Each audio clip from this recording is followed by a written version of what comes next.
সবার কাছে হাতে ধরে পায়ে ধরে ভুল স্বীকার করতেছি আনসারদের পক্ষ থেকে। আমরা চাকরি করতে পারবো না, আমাদের কেউ ভিক্ষাও দিবে না।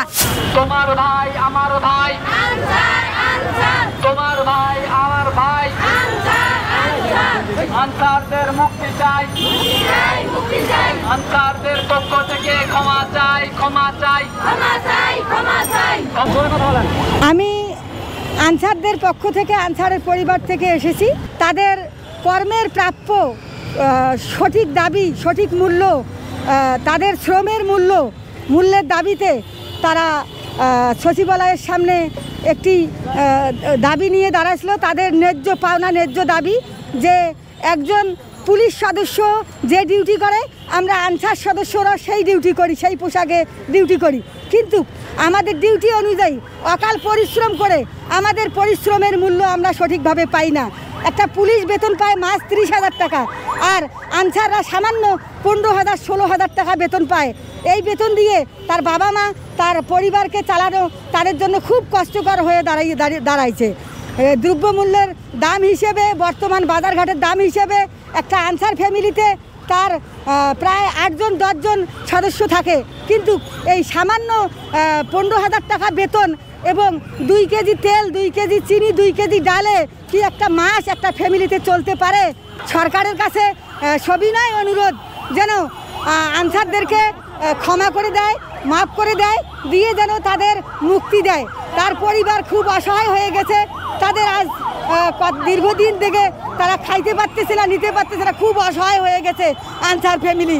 তাই সমন্বয়ক যারা আছে, সার্জিস সহ সবার কাছে হাতে ধরে পায়ে ধরে ভুল স্বীকার করতেছি আনসারদের পক্ষ থেকে। তারা যেন সমন্বয় কমিটি যারা আছে, সার্জিস সহ সবাই যেন আনসারদেরকে ক্ষমা করে দেয়, মাফ করে দেয়, দিয়ে যেন তাদের মুক্তি দেয়, তাদের চাকরিটা যেন বহাল থাকে।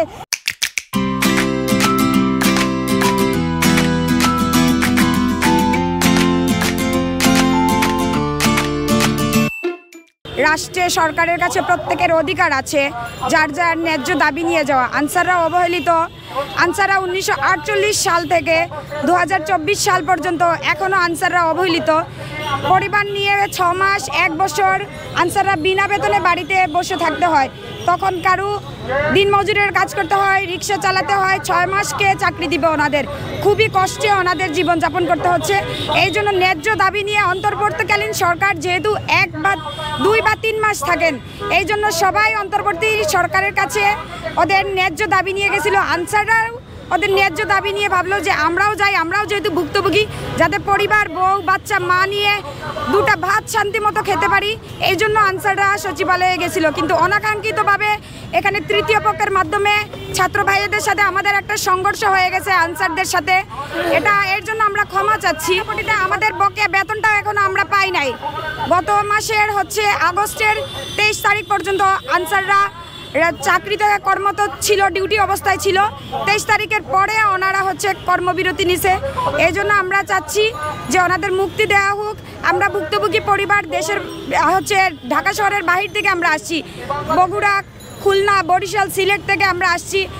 ওনারা যতদিন ধরে জেলে আছে, অধিকাংশ ঢাকা শহর কেউ নাই, কেউ কারাগারে বসে আছে, কেউ রাস্তা ফুটপাতে বসে আছে, বাচ্চা কাচ্চা নিয়ে আমরা সবাই অবহেলিত।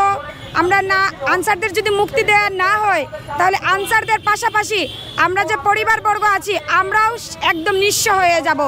আমরা চাকরি করতে পারবো না, আমাদের কেউ ভিক্ষাও দিবে না। এই জন্য আমরা চাচ্ছি আমাদের পরিবারের দিকে তাকিয়ে আমাদের আনসার ভাইদের মুক্তি দেওয়া হোক, সাধারণ ক্ষমা করে দেওয়া হোক।